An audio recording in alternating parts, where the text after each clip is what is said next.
हरम एक ऐसी जगह जहां बादशाह और वैदों के अलावा किसी और का जाना वर्जित होता था, और अगर फिर भी इतनी पाबंदियों के बाद कोई हरम में दाखिल हो जाता तो उसे सजाए मौत ही मिलती। पर ऐसा क्यों था, आइए जानते हैं। दोस्तों, पहले हम समझते हैं कि हरम है क्या। दोस्तों, हरम मुस्लिम शासक जैसे सुल्तान और मुगल बादशाह के टाइम पर महलों में एक ऐसी जगह होती थी जहां सिर्फ महिलाएं ही रहती थीं, और इन महिलाओं को बादशाह के अलावा किसी भी पराये मर्द से कोई ताल्लुक नहीं रखना होता था। मतलब ये सभी महिलाएं राजा को यौन सुख प्रदान करने के लिए होती थीं, और बदले में बादशाह इन्हें ऐशो आराम की जिंदगी देते थे। बादशाह जिसे चाहे उसके साथ शारीरिक संबंध बना सकते थे, चाहे वो जायज़ हो या नाजायज़। लेकिन बादशाह तो अपना सुख इन महिलाओं से पा लिया करता था, पर ये महिलाएं अपने सुख के लिए किसे कहती, क्योंकि इन्हें तो बादशाह के अलावा किसी पराये मर्द को देखने तक का अधिकार नहीं था। मतलब इन महिलाओं के पास दुनिया का सारा सुख था, बस एक यौन सुख को छोड़ के, क्योंकि हरम में हजारों की तादाद में महिलाएं रहती थी और बादशाह सिर्फ अपनी कुछ फेवरेट महिलाओं के पास ही अपना क्वालिटी टाइम बिताने जाते थे। अगर आते जाते कोई दासी या कोई महिला राजा को पसंद आ जाती तो उस महिला को यौन सुख मिल जाता, लेकिन ये सिर्फ कुछ बहुत सुंदर महिलाओं के साथ ही होता था। मतलब अंदर से दिखने वाला ये सुंदर सा हरम इन महिलाओं के लिए सुख सुविधा वाला जेल से कम नहीं था। खैर, किसी पक्षी को पिंजड़े के अंदर रखोगे तो वो उससे बाहर आने के लिए फड़फड़ाएगा तो है ही। इसी तरह ये महिलाएं भी अपनी सेक्सुअल डिजायर पूरी करने के लिए झूठ मूठ बीमार होने का बहाना बनाया करती, और जब कोई वैद बाहर से इलाज करने आता तो उसके साथ चुपके से यौन सुख का आनंद उठाती।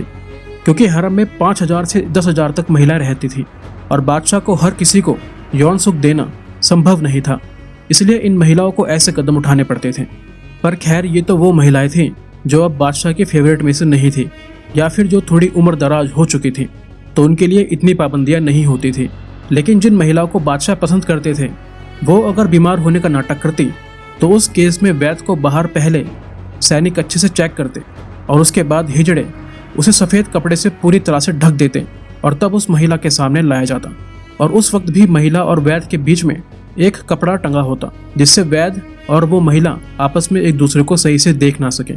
लेकिन जैसे ही वैद अपना हाथ चेकअप करने के लिए पर्दे के अंदर डालता, वो महिला तुरंत उसका हाथ को चूमने लगती और उसके हाथ अपने गुप्तांगों पर लगाने लगती, और ऐसा करके ये महिला अपना यौन सुख की तृप्ति करती। अब हरम के अंदर का नज़ारा कैसा होता है।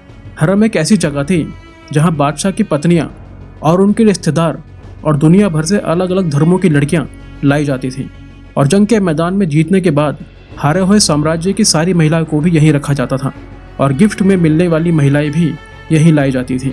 मतलब ये हरम पूरी तरह से महिलाओं से भरा रहता था, और एक बार ये महिलाएं हरम में दाखिल हो जाती तो फिर यहाँ से बाहर निकलने का कोई रास्ता नहीं होता था।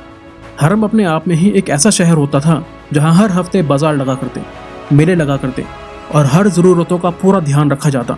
बस कमी थी तो बाहर खुली हवा में सांस लेने की। हरम के अंदर सारी सुख सुविधा थी, बस यहाँ से बाहर जाने की अनुमति नहीं थी। कई बार तो बादशाह भी अपना शाही काम यही किया करते थे, जिससे वो बाहरी दुनिया के डिस्टर्बेंस से बच जाते। हरम अपने आप में इतना बड़ा होता था कि कई बार तो महिलाएं यहाँ अपने पूरे जीवन में बादशाह का रूबरू दीदार नहीं कर पाती थी, और बादशाह की बेगमों के लिए रोज़ यहाँ शाही कपड़े आते जो वो सिर्फ एक बार पहनती और फिर दासियों को दे देती। यहाँ तक कि बादशाह की मौत के बाद भी इन महिलाओं को हरम से बाहर जाने की अनुमति नहीं होती थी। कई लेखक कहते हैं कि जब बादशाह बेगमों के साथ क्वालिटी टाइम बिताने आते थे तो दासियाँ ही बादशाह के कपड़े उतारती थीं, उन्हें गुलाब जल में नहलाती थी और फिर इत्र लगाकर रानियों के पास ले जाया करती थी। और कई बार तो बादशाह को इन्हीं दासियों में से कोई दासी पसंद आ जाती तो वो उसी दासी के साथ पूरी रात गुजारते। तो दोस्तों, ये था हरम का काला सच। आशा करता हूँ आपको ये डिटेल्ड वीडियो पसंद आई होगी। दोस्तों, फ्यूचर में ऐसी और वीडियो के लिए हमारे चैनल को सब्सक्राइब ज़रूर करें, और वीडियो अच्छी लगी हो तो वीडियो को भी लाइक ज़रूर करें। बाकी तब तक के लिए अलविदा। Thank you.